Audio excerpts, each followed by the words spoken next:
Hey there! Was that scary? I try to make it creepy once in a while. Oh, qu'est-ce que c'est? This is the BENU Hexagon. Very interesting pen. I really appreciate BENU. I think they are doing really cool stuff. I know it's acrylic, I know all that stuff, but they do neat stuff. I mean, this is a very interesting pen, very interesting design, so I kind of like it.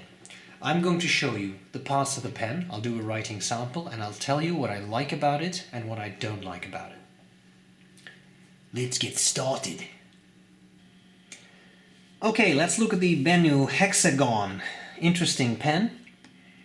Lamy Safari, you can see it's about the same size, but the BENU is a little girthier. Nice pens. They come in a bunch of colors and finishes. You can get extra fine, fine, medium or broad Schmidt nibs on them.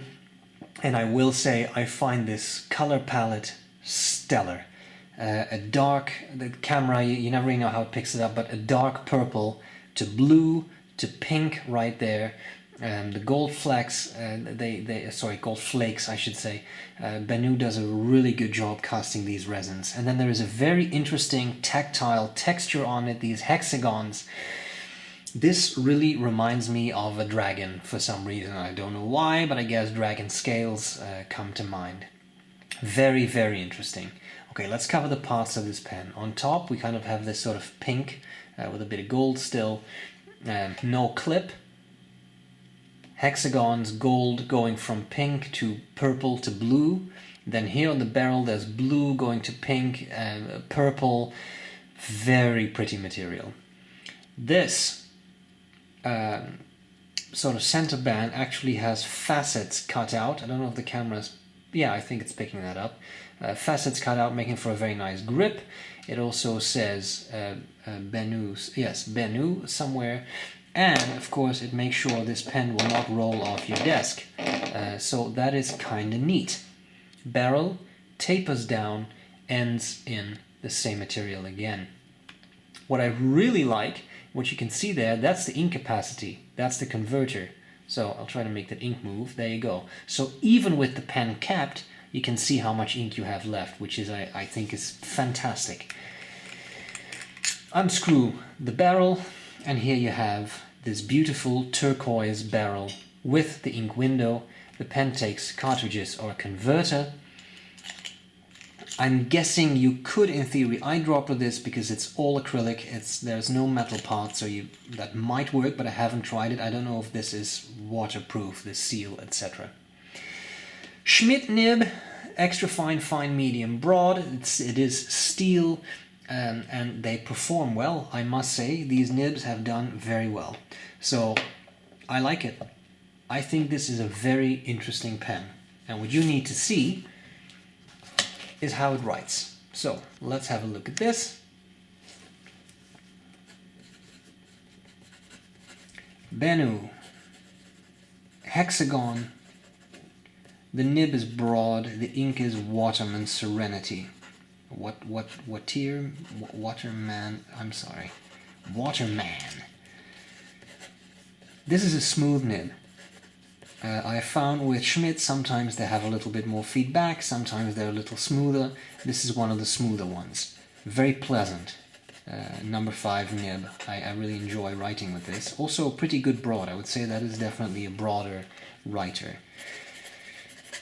Fast writing.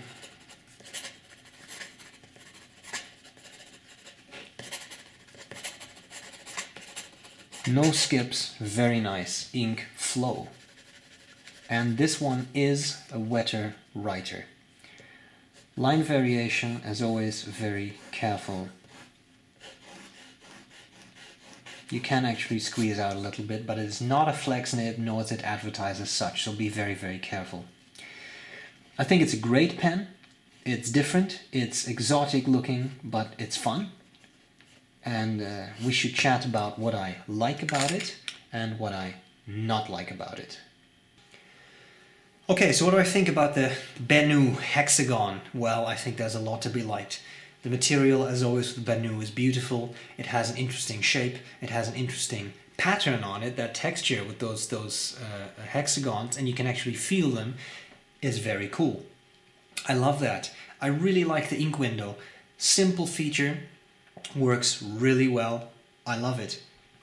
It's a good size pen too. I think this is comfortable to most people. The section is thin enough that different hand sizes can use it. If you want it slightly longer, the pen posts perfectly and securely, so that's very nice.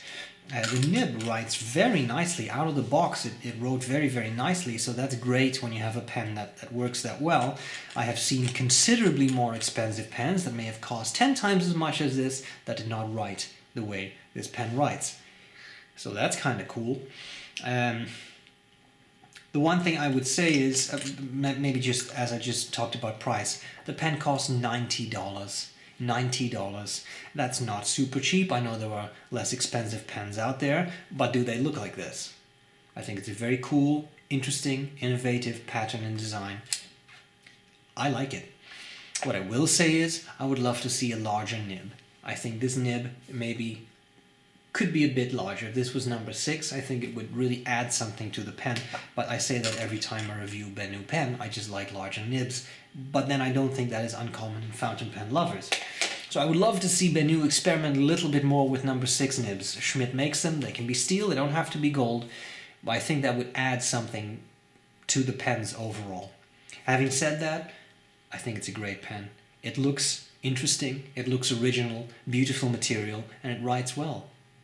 What more could you wish for? So I hope this was useful, and I'll gladly see you later. Bye bye.